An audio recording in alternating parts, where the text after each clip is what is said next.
žiūrėti mūsų nuostabiasias Formulės 1 varžybas. Palaukime, nuo dabar pradeda transliuoti kitos televizijos, nesvarbu, kai valandą transliavus. Taip, čia yra podiumas Michaelis Schumacheris, Nikola Larini ir Mika Häkkinenas trečioje vietoje.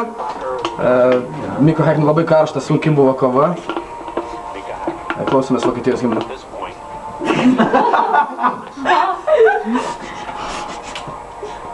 Tai padainuok. Viva Italija. Matome daug tifozo fanų. Viva Italija. Komentuok, ir štai netikėtai laimėjo Schumacheris. Himną komentuok, aš nesuprantu. Tu turi kalbėti, supranti, iš nieko. Per himną niekas nešneka. Kalba. Tai jie šneka kalba, jie mulkiai. Michaelis Schumacheris. Preskonferencija. Michaelis Schumacheris labai buvo patenkintas šitom varžybom, sunkiai startavo, kadangi jo bolidas nėra pats greičiausias, nors Herbertas buvo antras tais laikais. Bet jo bolidas nebuvo greičiausias, jis sunkiai startavo, kovojo su savo draugu Mika.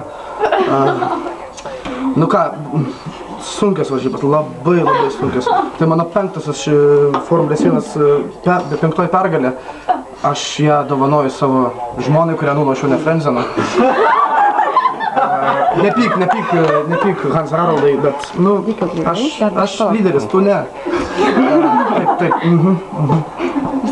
Nu matot, kaip, aš ją pamačiau per televiziją.